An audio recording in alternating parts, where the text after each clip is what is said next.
যারা মুফতি আব্দুর রহমান সাহেবকে নিয়ে চক্রান্ত করছেন আমি তাদেরকে উদারত আহ্বান জানাবো, ভাই মুসলমান সারা বিশ্বে যেখানে থাকবে তারা দিনের কাজ করবে। আমি টাঙ্গাইলের না, আমি টাঙ্গাইলে যদি খেদমত করি আমাকে উধাও করে দিতে হবে। একজন আরব থেকে এসে এখানে কাজ করবে, তাকে করতে দেওয়া হবে না। শাহজালাল ইয়ামানি রহমতুল্লাহ আলাই, তিনি ইয়ামান থেকে এসে সিলেটে তেনার সমাধি হয়েছে। নিজের দেশের দোহাই দিয়ে, জাতীয়তাবাদের দোহাই দিয়ে আমরা ইসলামকে যেন বিনাশ না করি। ইসলামের যারা রাহবার তাদেরকে আমরা সর্বাত্মক সহযোগিতা করব। আসসালামু আলাইকুম ওয়া রাহমাতুল্লাহি ওয়া বারাকাতুহু। দেশ এবং দেশের বাইরে থেকে যে বা যারা প্রতিবাদী মিডিয়ার পর্দায় আজকে এই ভিডিওটি দেখতে পাচ্ছেন, আপনাদের সকলকে আন্তরিক শুভেচ্ছা ও অভিনন্দন জানাচ্ছি।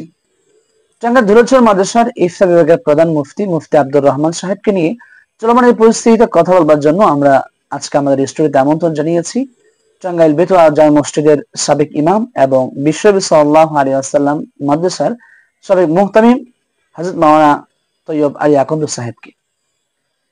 জি হযরত মাওলানা তৈয়ব আলী আকন্দ সাহেব, আমরা এখন আপনার সঙ্গে কথা বলবো। আপনি আপনার ব্যক্তিগত পরিচয় প্রদান করে তারপরে আপনার যে বক্তব্য সেই বক্তব্য উপস্থাপন করবেন ইনশাআল্লাহ। আসসালামু আলাইকুম ওয়া রাহমাতুল্লাহি ওয়া বারাকাতুহু।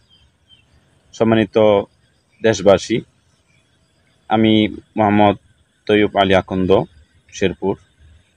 আমি 2019 সালের শেষ দিক থেকে 2023 সাল পর্যন্ত মোটামুটি 4 বছর টাঙ্গাইল জেলাতে ইমাম খতিব এবং মাদ্রাসার শিক্ষকতায় পেশায় কাটিয়েছি। আলহামদুলিল্লাহ, অত্যন্ত দিনের খেদমত দিল থেকে করার চেষ্টা করেছি। বেতোয়া বড় মসজিদ এবং বিশ্বনবী সাল্লাল্লাহু আলাইহি ওয়াসাল্লাম হাফিজিয়া মাদ্রাসার মুহতামিম হিসেবে ছিলাম। সেখানে এনায়েতপুরি পীর নামে যারা ভণ্ড ছিল তাদের মোকাবেলা করেছি। সেই সুবাদে তাদের সাথে চ্যালেঞ্জ করে মিলাদ খিয়ামের বিরুদ্ধে আমি আমাদের সম্মানিত টাঙ্গাইলের প্রিয় মুফতি আব্দুর রহমান, প্রধান মুফতি ধুলাছড়ি মাদ্রাসা দারুল ইফতা, তিনার সহযোগিতায় বহস হয়েছে। সখীপুর ইউনু স্যারের নেতৃত্বে ইউনু অফিসে ওসি স্যার ছিলেন, ইউনু সাহেব ছিলেন, ওলামা পরিষদের সভাপতি মাওলানা সাইফুল্লাহ বেলালী সাহেব, মুফতি রফিক সাহেব সহ সমস্ত ওলামা ইকরামের প্ল্যাটফর্ম, বেফাকুল মাদারিস, ইসলামিক ফাউন্ডেশন এবং সর্বদলীয় ওলামা ইকরামের নেতৃত্বে হয়েছে। সেখান থেকে বন্ড পীরদেরকে নিষিদ্ধ করে দেওয়া হয়েছিল এবং সেই ধারাবাহিকতায় পীরের পক্ষ থেকে আমার বিরুদ্ধে বিভিন্ন রকমের হয়রানিমূলক চক্রান্ত এবং মানহানি করা সহ বিভিন্ন রকমের চক্রান্তে তারা লিপ্ত হয়েছে। অবশেষে তারা মিথ্যা মামলার দিকেও তারা ধাবিত হয়েছিল। সেই মামলা মোকদ্দমা, একাধিক মামলা হয়েছে, সেই বন্ডপীরের বিরুদ্ধে আমরা লড়েছি। সেখানে কোর্ট কাছারি পর্যন্ত একদম উকিল, জজ থেকে নিয়ে সর্বক্ষেত্রেই দৌড় দেওয়া, যাওয়া, সাক্ষাৎ করা, অর্থনৈতিক, মানসিক সমস্ত ক্ষেত্রেই মুফতি আব্দুর রহমান সাহেব আমাকে সহযোগিতা করেছেন।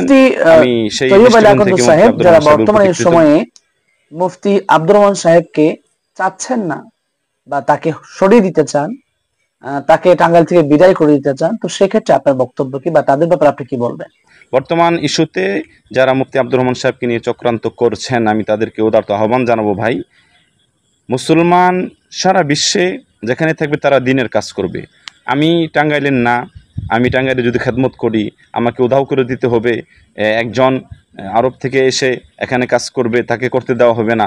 শাহজালাল ইয়ামানি রহমতুল্লাহ আলাই, তিনি ইয়ামান থেকে এসে সিলেটে তেনার সমাধি হয়েছে, তেনার দাফন হয়েছে। তাই বলে এই দেশ থেকে মানুষ তাকে তাড়িয়ে দেয়নি, বরঞ্চ কৃতজ্ঞতা করেছে। বর্তমানে সেখানে থেকে শিরক বেদাত হটিয়ে হকের একটা বাতি প্রজ্বলন করা হচ্ছে। এজন্য আমরা নিজের দেশের দোহাই দিয়ে, জাতীয়তাবাদের দোহাই দিয়ে আমরা ইসলামকে যেন বিনাশ না করি। ইসলামের যারা রাহবার তাদেরকে আমরা সর্বাত্মক সহযোগিতা করব এবং যারা ইসলামের ক্রান্তি লগ্নে সংকটময় সময়ে যারা মাজলুম ছিল তাদের পক্ষে দাঁড়িয়েছে, তাদের পাশে আমরা থাকব এবং বর্তমান প্রেক্ষাপটে মুফতি আব্দুর রহমান সাহেব ধুলাছড়ি মাদ্রাসার যিনি প্রধান মুফতি, তিনার পাশে সর্বস্তরের মুসলিম তাওহীদি জনতা, উলামায়ে কেরাম, তরুণ যুবক সবাইকে পাশে দাঁড়ানোর আহ্বান জানাচ্ছি। এবং শুধু টাঙ্গাইলেই নয়, ময়মনসিংহ, শেরপুর, জামালপুর এবং অন্যান্য ডিস্ট্রিক্টেও আলহামদুলিল্লাহ। আমি আপনাকে আরেকটি প্রশ্ন করতে চাই যে আমরা জানি যে আপনি তো সখীপুর খেদমত করেছেন, তা আমরা জানি যে সখীপুর এক আলেমকে হত্যা করে দড়ি দিয়ে ঝুলিয়ে ফাঁসির নাটক সাজিয়েছিল।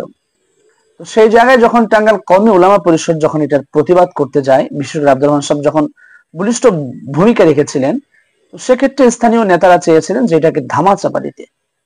তো সেক্ষেত্রে আব্দুর রহমান সাহেব কি ভূমিকা রেখেছিলেন বলে আপনি জানেন, যদি বিষয়টা আমাদের কাছে একটু স্পষ্ট করতেন। সখীপুরে শুধু বেতোয়াই না, বরঞ্চ আরেকটি হত্যা মামলা মুফতি আব্দুর রহমান সাহেব সাতপন্থীদের বিরুদ্ধে একজন ইমাম সাহেবকে মেরে তারা ফাঁসিতে ঝুলানো হয়েছিল সখীপুরেই, ওইটার বিরুদ্ধে মামলা করেছিলেন মুফতি আব্দুর রহমান সাহেব। তখন টাঙ্গাইলের স্থানীয় ওলামায়ে কেরামদেরকে আমরা খুঁজে পাই নাই। আমরা যারা বিদেশি আলেম খেদমত করতে বহির্দেশে যাই, অন্য ডিস্ট্রিক্টে যাই, তখন তো আমরা স্থানীয় কোনো আলেম ওলামা খুঁজে পাই নাই। সুতরাং এখন যারা টাঙ্গাইলের স্থানীয় নেতৃত্ব দেখিয়ে যারা নেতৃত্ব দিতে চান দেন, আপনারা অসুবিধা না, কিন্তু যারা বহির থেকে আসছেন তাদেরকে আমরা হেনস্থা করতে পারি না, তাদের কৃতজ্ঞতা আমরা বলতে পারি না, তাদের শুকরিয়া অবশ্যই করব আমরা ইনশাআল্লাহ। আল্লাহ তাআলা আমাদেরকে সহি বুঝ দান করেন। যারা বিদেশ থেকে এসে অন্যান্য ডিস্ট্রিক্টে কাজ করছেন আমরা তাদের প্রতি কৃতজ্ঞতা জানাই। মুফতি আব্দুর রহমান সাহেবকে আল্লাহ তাআলা সমস্ত ফিতনা মুক্ত তার জিন্দেগি দান করেন এবং আমরা আমানের সাথে হায়াত তৈয়বা দান করেন। মুফতি আব্দুর রহমান সাহেবকে কৃতজ্ঞতা জানিয়ে আল্লাহ তাআলার শুকরিয়া আদায় করে আমি আমার আলোচনা শেষ করছি। আসসালামু আলাইকুম ওয়া রাহমাতুল্লাহি ওয়া বারাকাতুহু। মাশাআল্লাহ, জাযাকুমুল্লাহু আহসান জাযা। অসংখ্য ধন্যবাদ জ্ঞাপন করছি হযরত মাওলানা তৈয়ব আলী আকন্দ সাহেব আপনাকে, আপনার এই গুরুত্বপূর্ণ তথ্য দেওয়ার জন্য এবং অভিজ্ঞতার আলোকে যে কথাগুলো বললেন সেই কথাগুলো থেকে আমাদের অনেক কিছু বিষয় শিক্ষণীয় রয়েছে। এবং যারা মুফতি আব্দুর রহমান সাহেবকে চাচ্ছেন না তাদের জন্য আপনি যে স্পষ্ট বার্তা দিয়েছেন বা যে রিকোয়েস্ট করেছেন সেটাও আমরা শুনতে পেয়েছি। তো মুফতি আব্দুর রহমান সাহেব টাঙ্গাইল উলামায়ে কেরামের জন্য বিপদে আপদে সর্বক্ষেত্রে তিনি যেভাবে কাজ করেছেন, অর্থনৈতিক, মানসিক এবং আইন আদালতে গিয়েও যেভাবে সহযোগিতা করেছেন, সত্যি তার এই অবদান অস্বীকার করার মতো নয়, ভুলবার মতো নয়। এই জন্য আমরা তার প্রতি কৃতজ্ঞ এবং এই তথ্যগুলো বাস্তবতার আলোকে যে আপনি আমাদের কাছে পেশ করলেন, আমরা আমাদের এই মিডিয়ার পক্ষ থেকে আপনাকে অভিনন্দন এবং কৃতজ্ঞতা প্রকাশ করছি। প্রিয় দর্শক, এতক্ষণ পর্যন্ত আপনারা সখীপুরে খেদমত করা একজন বিজ্ঞ আলেম হযরত মাওলানা তৈয়ব আলী আকন্দ সাহেবের মুখ থেকে তার বাস্তবতার আলোকে অনেকগুলো গুরুত্বপূর্ণ তথ্য আমরা শুনতে পেলাম। আশা করি এই সমস্ত তথ্য শুনে টাঙ্গাইলের ধলেশ্বর মাদ্রাসার ইফতা বিভাগের প্রধান মুফতি আব্দুর রহমান সাহেব সম্পর্কে আমাদের অস্পষ্ট ধারণাগুলো স্পষ্ট হবে এবং এক ধরনের স্বচ্ছতা তৈরি হবে বলে মনে করি। সকলকে ধন্যবাদ জানিয়ে শেষ করছি। আসসালামু আলাইকুম ওয়া রাহমাতুল্লাহি ওয়া বারাকাতুহু।